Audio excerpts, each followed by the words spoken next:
نحمده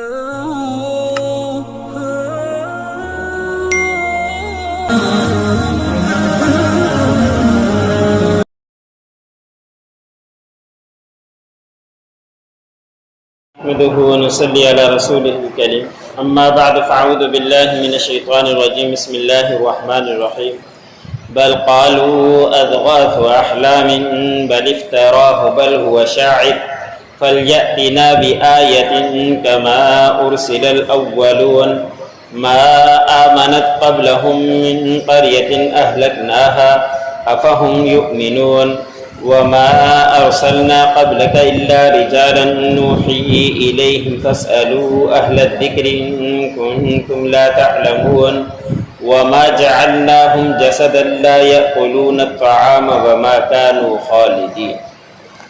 سورۃ الانبیاء کا درس چل رہا ہے۔ اسی سورت کی آیت نمبر 5 سے لے کر 8 تک تلاوت کی گئی۔ ان آیتوں کے اندر اللہ رب العزت نے مشرکین کے اعتراضات کے جوابات دیے ہیں۔ مشرکین کہا کرتے تھے کہ آپ صلی اللہ علیہ وسلم جو قرآن پاک لاتے ہیں یہ ایک وہمی خیالات ہیں، کوئی حقیقت نہیں ہے، یہ اس کو گڑھ کر لاتا ہے، بلکہ کہتے کہ یہ شاعر ہے۔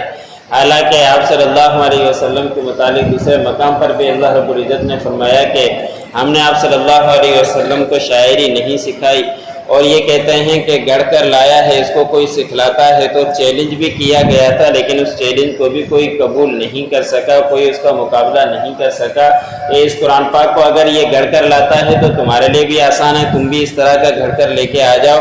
یہاں تک کہ اس کو ایک بڑی صورت کا کہا گیا، چیلنج نہیں پورا کر سکے، چھوٹی صورت کا کہا نہیں کر سکے، 10 آیتوں کا کہا نہیں کر سکے، سب سے چھوٹی صورت انا اعطیناک الکوثر اس کے برابر بھی حکم دیا اللہ رب العزت نے مقابلے کا کہ اس طرح کی چھوٹی صورت بھی تم لا کر دکھلا دو، لیکن لے کر نہیں آ سکے۔ لیکن اعتراضات کیا کرتے تھے اور کہا کرتے تھے کہ یہ قرآن پاک آپ کو کوئی سکھلاتا ہے اور یہ گڑھ کر لاتے ہیں اور ہمیں آ کر سناتے ہیں۔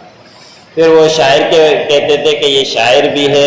تو پھر اللہ رب العزت نے فرمایا کہ ہم نے، اور یہ کافر لوگ کہا کرتے تھے کہ اس سے پہلے بھی انبیاء کرام آئے تھے، ان کے پاس بھی نشانیاں ہوا کرتی تھی، تو آپ کے پاس بھی کوئی ایسی نشانی ہو تو پھر ہم مان لیں۔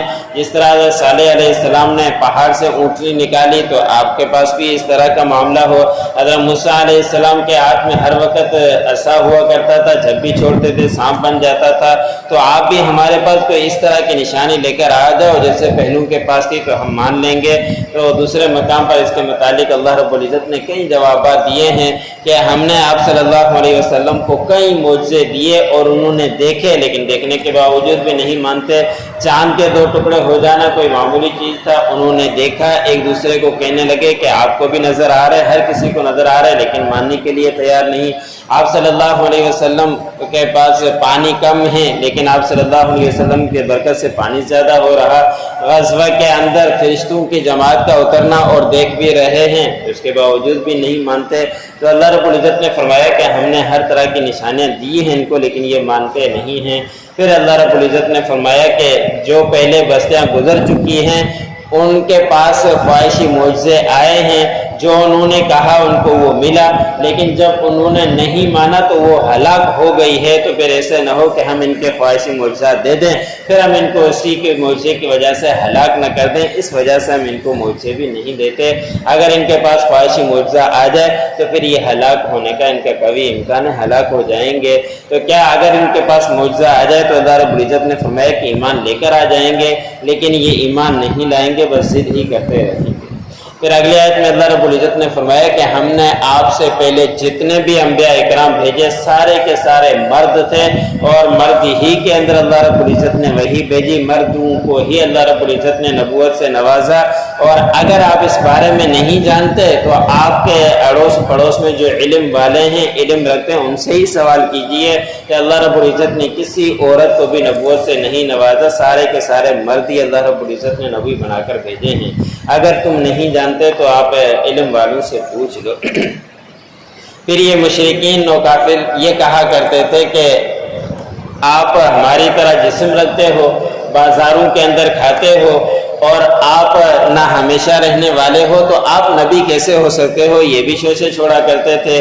تو اللہ رب العزت نے اس کا کل کی آیتوں میں جواب دے دیا کہ ہم نے کسی کو بھی حضرت آدم علیہ السلام سے لے کر آپ تک کسی نبی کو بھی انسان کے علاوہ کسی اور کو نہیں بھیجا، سارے کے سارے انسان ہی تھے، جسم رکھا کرتے تھے اور کھانا بھی کھایا کرتے تھے، شادیاں بھی انہوں نے کی اور بازاروں میں بھی جایا کرتے تھے، سارے کام وہ کیا کرتے تھے۔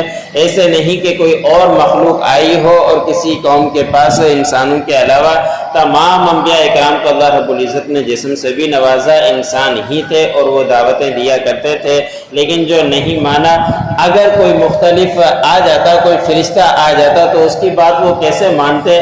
فرشتوں کو نہ دکھ کا کوئی احساس، نہ بھوک کا کوئی احساس، نہ ان کی اولاد، نہ کچھ معلوم ان کو، تو وہ کس طرح کے یہ کام کر سکتے ہیں؟ جو انسان ہوگا انسان ہی کی کیفیت میں آ کے ہر کسی کو سمجھائے گا۔ آپ صلی اللہ علیہ وسلم میں غزوے کے اندر تھے تو صحابہ اکرام نے آ کے بھوک کی شکایت کی کہ ایک پیٹ کے اوپر پتھر باندھا ہوا کہ ہماری آنتیاں نیچے نہ آ جائیں۔ حضور صلی اللہ علیہ وسلم نے اپنا کپڑا اٹھایا اور 2 پتھر باندھے ہوئے تھے۔ تو یہ آپ صلی اللہ علیہ وسلم کے ساتھ کیفیت گزر چکی۔ ایک دن آپ صلی اللہ علیہ وسلم گھر آئے، اما عائشہ صدیقہ رضی اللہ تعالی عنہ سے فرمایا کہ کھانے کے لیے کچھ لاؤ۔ حضرت اما عائشہ صدیقہ رضی اللہ تعالی عنہ نے فرمایا کہ گھر کے اندر کچھ نہیں، تو آپ صلی اللہ علیہ وسلم کو بھوک بھی لگی ہے۔ سارے کام آپ صلی اللہ علیہ وسلم نے کیے ہیں اور انسان ہی تھے جس طرح کے ہم انسان۔ بل قالوا اضغاث احلام، بلکہ انہوں نے کہا کہ یہ ایک وہمی خیالات ہیں۔ بل افتراہ، بلکہ اس قرآن پاک کو گڑھ لیا ہے۔ بل ہوا شاعر، بلکہ ایک یہ شاعر ہے۔ فَلْيَأْتِنَا بِآیَةٍ كَمَا أُرْسِلَ الْأَوَّلُونَ، پس چاہیے کہ وہ ہمارے پاس لائے نشانی جس طرح کے پہلوں کے نشانیوں کے ساتھ پہلے انبیاء اکرام بھیجے گئے۔ ما آمنت قبلہم من قریۃ اہلکناہا، نہیں ایمان لائی ان سے پہلے کوئی بستی مگر یہ کہ ہم نے ان کو ہلاک کر دیا۔ افہم یؤمنون، کیا پھر یہ ایمان لائیں گے؟ وما ارسلنا قبلک الا رجالا نوحی الیہم، نہیں ہم نے بھیجے آپ سے پہلے مگر مرد ہی ہم وحی کرتے تھے ان کی طرف۔ فاسألوا اہل الذکر، پس آپ سوال کیجئے اس کے متعلق علم والوں سے، ان کنتم لا تعلمون، اگر تم نہیں جانتے۔ وما جعلناہم جسدا لا یأکلون الطعام، اور نہیں ہم نے ان انبیاء اکرام کا جسم بنایا کہ وہ کھاتے نہ ہوں۔ وما کانوا خالدین، اور نہیں وہ اس طرح کا جسم بنایا کہ وہ ہمیشہ رہنے والے۔